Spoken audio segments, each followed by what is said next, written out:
Hello everyone, welcome back to another session of regeneration biology. In today's class, we will learn about different signaling events that is induced soon after injury with some reference to limb regeneration in axolotl. So there are different signaling events that contribute but to a regenerative response. But what is more important is the initial phases of signaling, and the other signaling which are contributing late events. We will address them one by one, but we will try to learn what are the initial contributions of the initial signaling in the regeneration event. So we are focusing one tissue, that is limb regeneration, but more or less in other tissues there will be more weightage to a given signaling than the other. That is very much likely.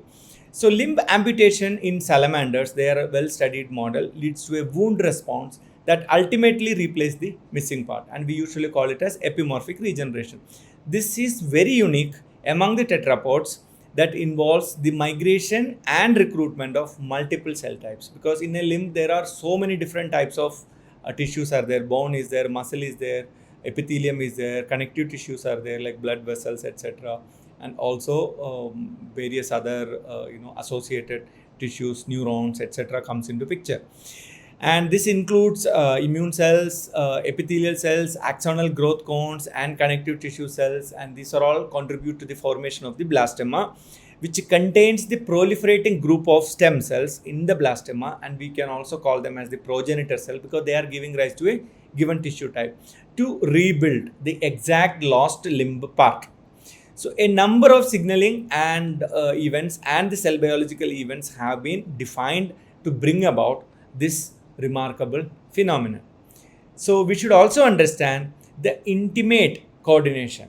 This is very important. It's not just coordination, the intimate coordination of physical events such as osmotic pressure, cell migration, cell-cell communication, and which can also bring a changes in the cell identity such as the dedifferentiation and also morphing itself into embryonic stem cell like characteristics. And normally we call these blastema cells as the mesenchymal cells because they are derived from a adherent attached cells. Now they are becoming less adherent, they are more migratory.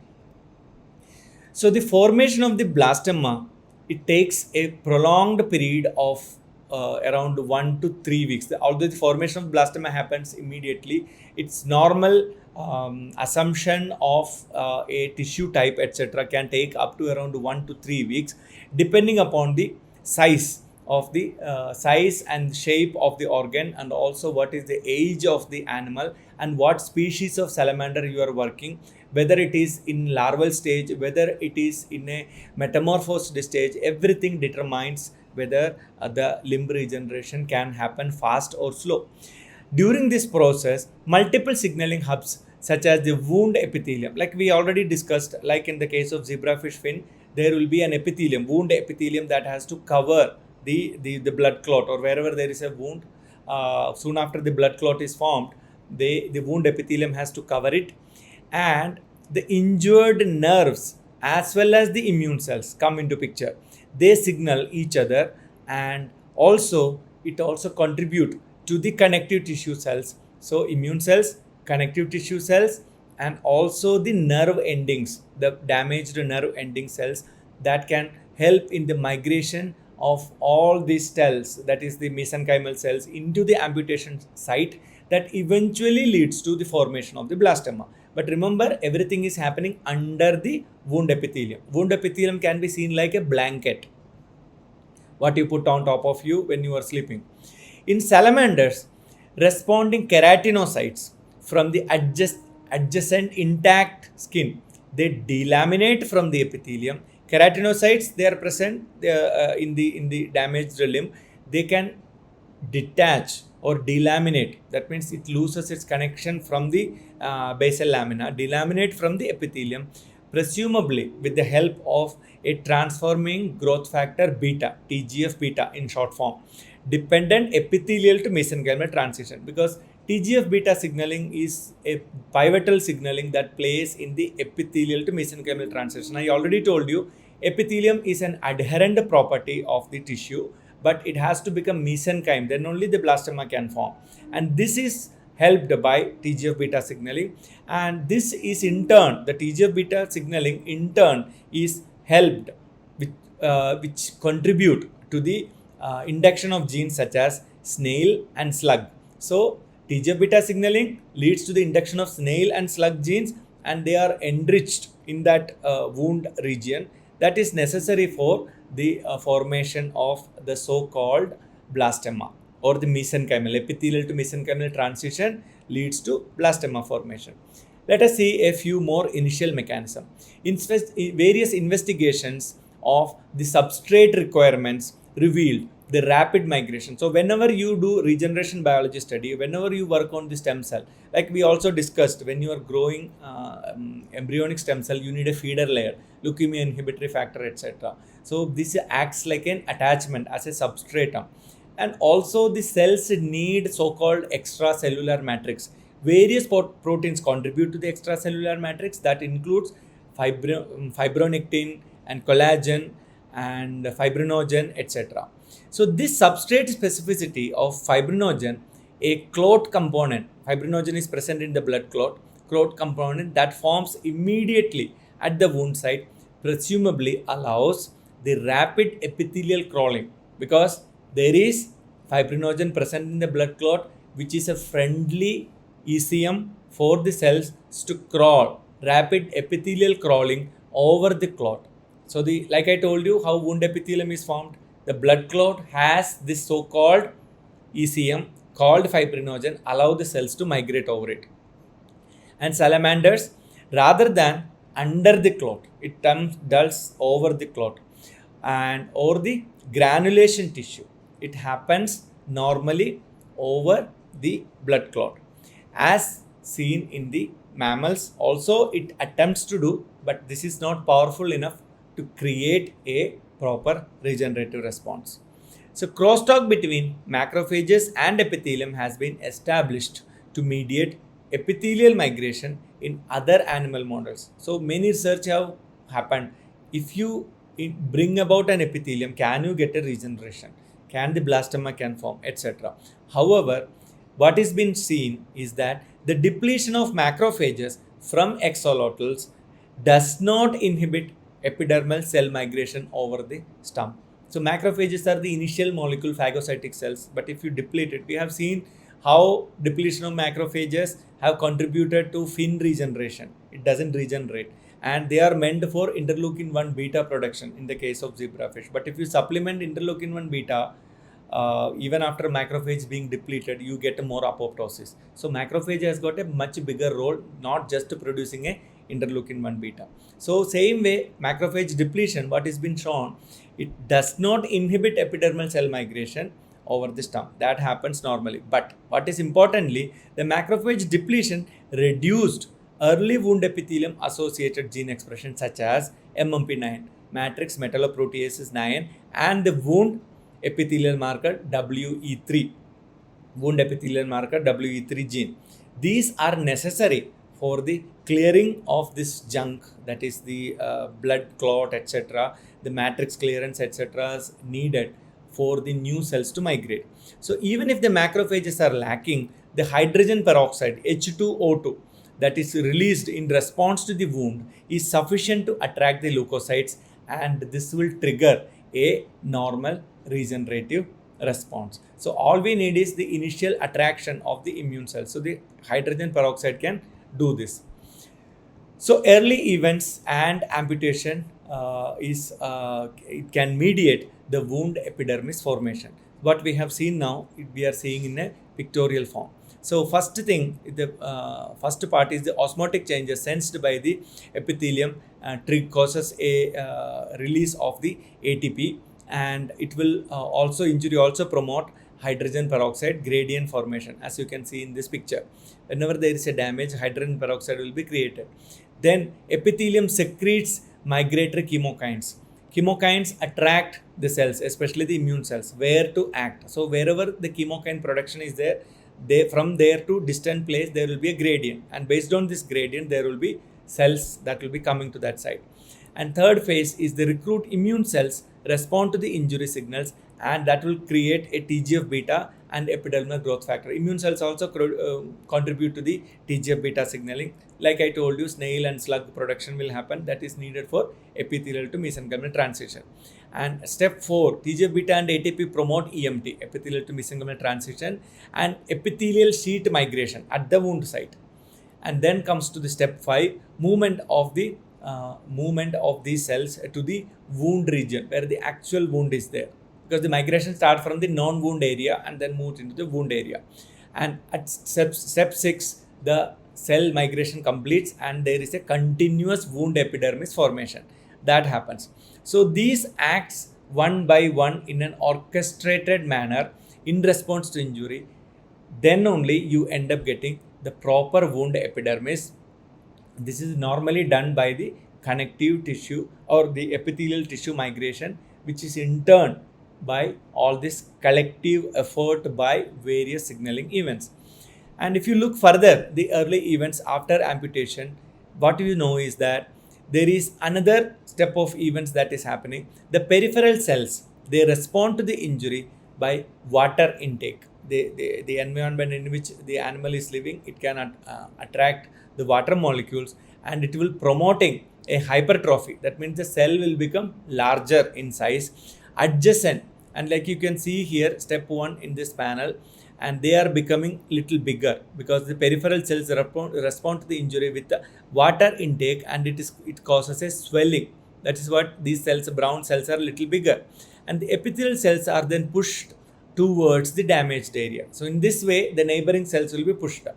It's just like you are sitting in a bus which can only 2 people can sit, and a third person, fat fellow, came and sat in the middle. What will happen?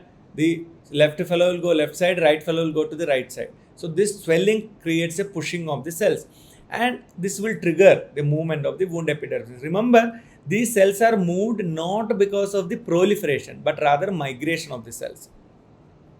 And this is in turn further, while this is happening, it will be triggered by all this hydrogen peroxide formation and attraction of the immune cells, etc. happen side by side.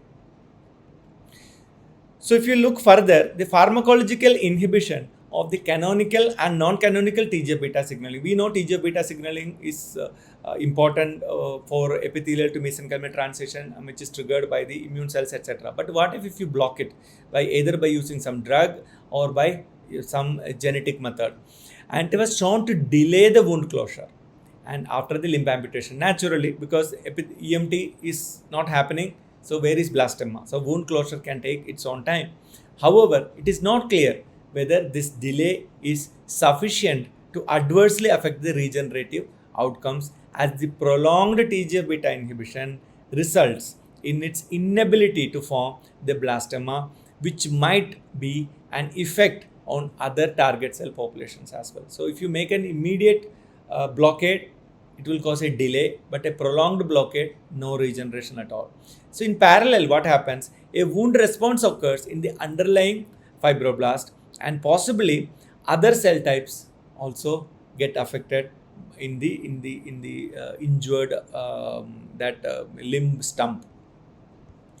So application of some molecules such as Marx-like protein was shown to be sufficient to induce cell cycle in uninjured axolotl. Injured axolotl, we know normally it will respond. Uninjured axolotl, if you supply some of this Marx-like protein, they are normally more of a membrane-bound protein tissue, and is likely secreted by injured nerve tracts as well as the earliest wound epidermis. So Marx-like protein is one of the early induced genes that is needed for the normal wound regeneration, wound induced expression and the subsequent regeneration. So comparison of gene expression between limbs that are amputated and those that were wounded laterally without amputation means one thing is you can do amputation, and another is you can wound it in the same place but you did not amputate it. Just like this is my finger, I cut it off is amputation, but I took another animal and just made an injury here, I did not cut it. I just made an injury. That is a wound, but not an amputation. So that showed that early regulators of the limb development program, limb development during embryogenesis program, fibroblast growth factor 10, FGF10, and bone morphogenetic protein BMP2 are highly induced upon wounding, and it acts like an injury responsive factor. You did, even if you do not amputate it, just because you created a wound, these genes are induced that help to attract the mesenchyme. However, just because I wound, new limb will not be formed. We will learn about that in the future classes, but you understand the purpose of induction of these genes not just for healing the wound, it is for a regenerative response. However, it is not going into a formation of a new limb on a limb, existing limb on a from a wound, is because that is further has to be supported and triggered by the amputated nerve itself. Here you created a wound, you did not amputate the nerve. And the blastema formation, basically it's a group of mesenchymal cells that will undergo extended period of self-renewing and proliferative divisions before undertaking limb morphogenesis and differentiation. Like I told you, in a wound, simple wound, although these genes such as FGF10 and BMP2 are induced, they are not going to form a blastema, hence they are not going to give rise to a new limb. So nerve dependent switch of wound epithelium to developmental of an apical ectodermal cap. Like I told you, apical ectodermal cap is the place where the blastema congregate, and it can create lots of signal molecule from this apical ectodermal cap and allow the blastema cells to become different tissues, and eventually you end up getting a full-fledged organ. So nerve, every organ has got a nerve. So when you cut the limb, you also cut the nerve. So nerve also plays an important role. Around 3 days post amputation, the wound epithelium undergoes an important nerve dependent phenotypic change into an apical ectodermal cap, that is called AEC, which can be considered analogous to the apical ectodermal ridge in the embryonic development, that is called AER, that is found in amniote limb buds during the embryonic development, thus considered as characterized by dedifferentiation. So you are going back in time up to that of your early embryonic developmental stage. So the terminology is different. One is apical ectodermal ridge, and that is during development, and apical ectodermal cap in the case of a limb. The AEC express a number of developmentally associated factors such as the transcription factor SP9 and the extracellular factors Wnt5 and anterior gradient AG, nerve derived factor FGF, and signaling appears to be important for the induction. This early signaling from the AEC is important for the induction of SP9 and one important factor known as neuregulin, which is released from the neuron.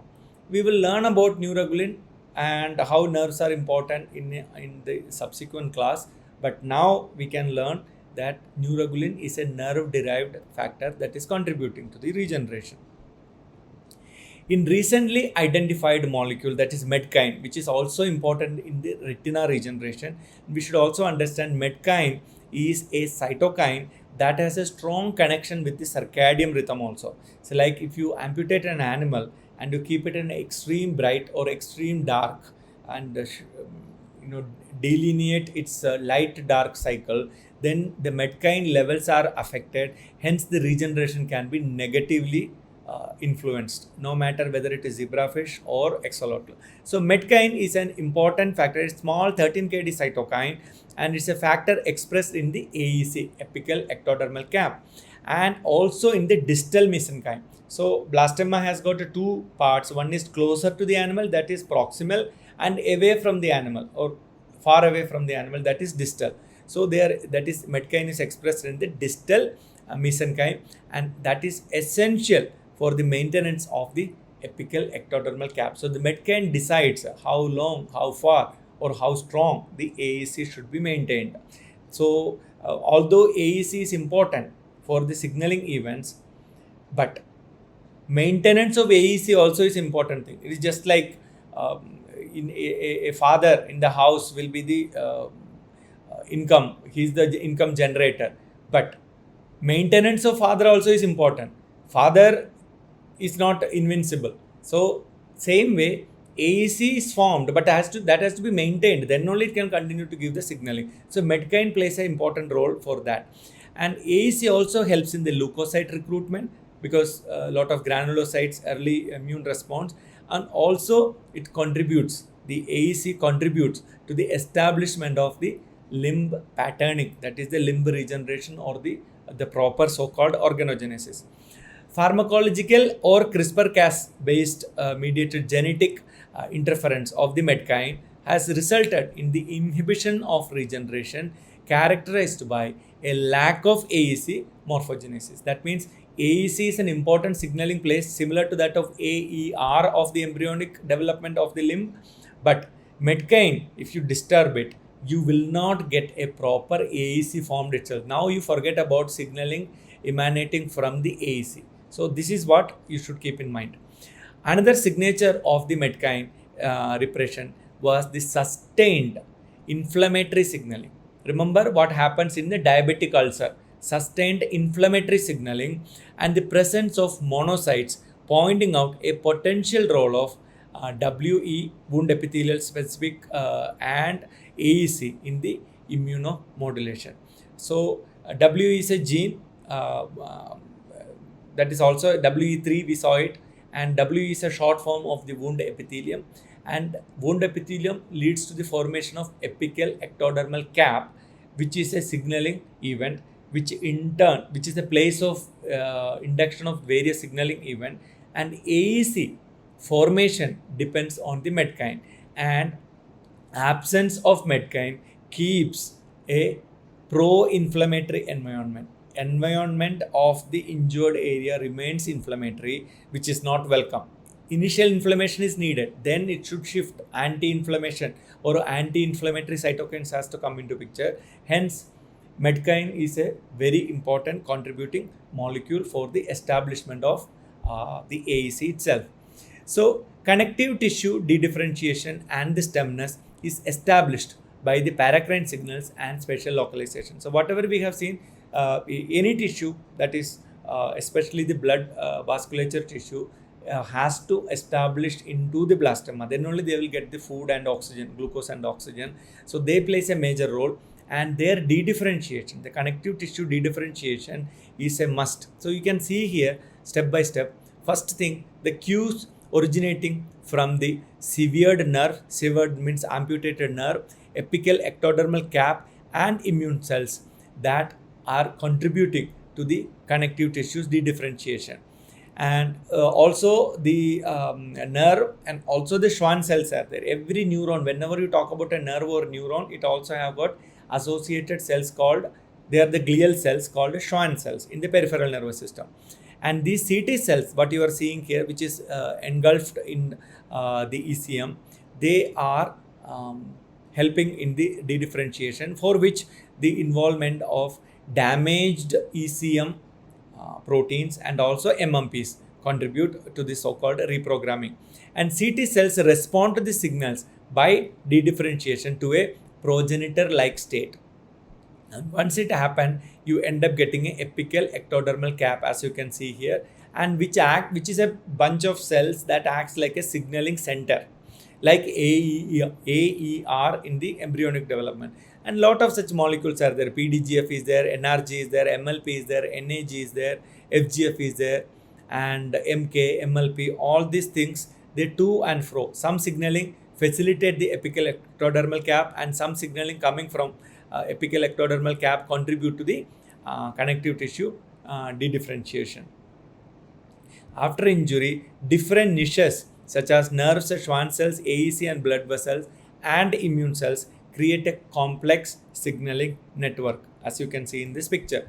And if you continue to see, you see the CT responsive cells, they migrate distally and accumulate under the AEC, because AEC is a thick cap now. It is thicker than the epithelium or wound epithelium.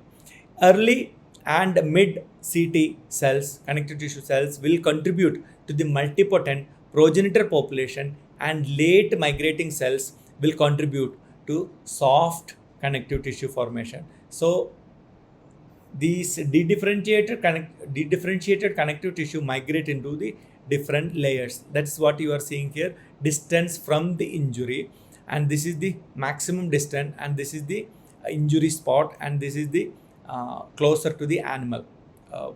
That is what the distribution, what you are seeing in a cartoonish manner.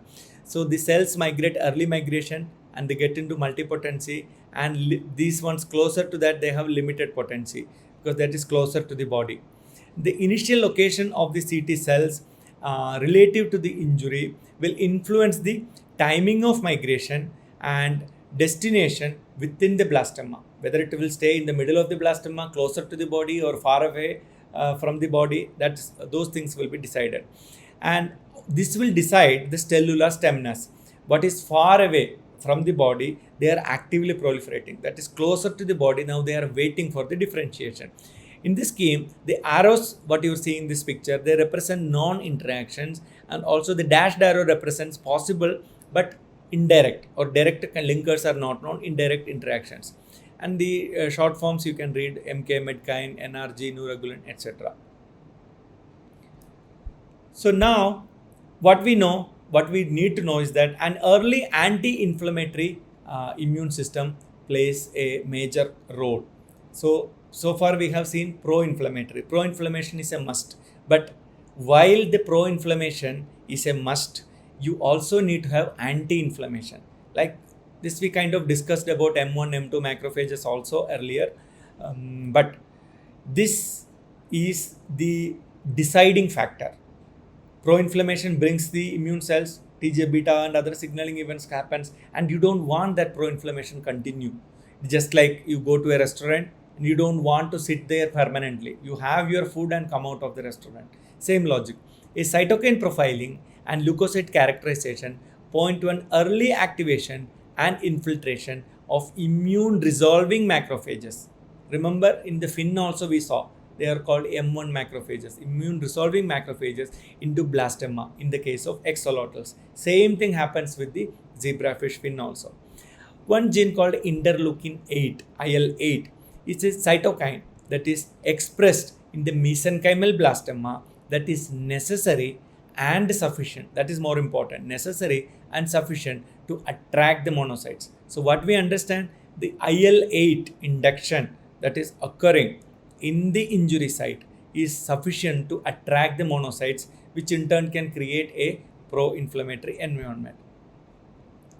In axolotls, annotation of the fibroblast molecular program showed an inflammatory response and the loss of differentiation markers, namely the ECM expression itself, extracellular matrix itself. Not only did the fibroblast lose ECM expression, they actively expressed molecules such as MMPs that break down the ECM. So because remember, when the blastema has to form, you need to have epithelial to mesenchymal transition. So if you want this mesenchyme to have a success, you need to have minimal obstructions in the form of ECM. So the ECM is needed, but you don't want too much of ECM. So too much of ECM has to be degraded by the metalloproteases such as MMPs. So these fibroblasts, they will become more migratory in nature and they will have more of MMPs that are expressed, so that there is adequate ECM is there, but not unwanted high quantity of ECM is there. And fibronectin expression is likely supported by the presence of Wnt and TGF-beta signaling, as fibronectin is a direct target of both pathways. So Wnt and TGF-beta signaling has to be coming into picture for the continuation of the fibronectin, which is part of the ECM. And this same ECM is used by the cells to migrate, while it is not beyond certain threshold level.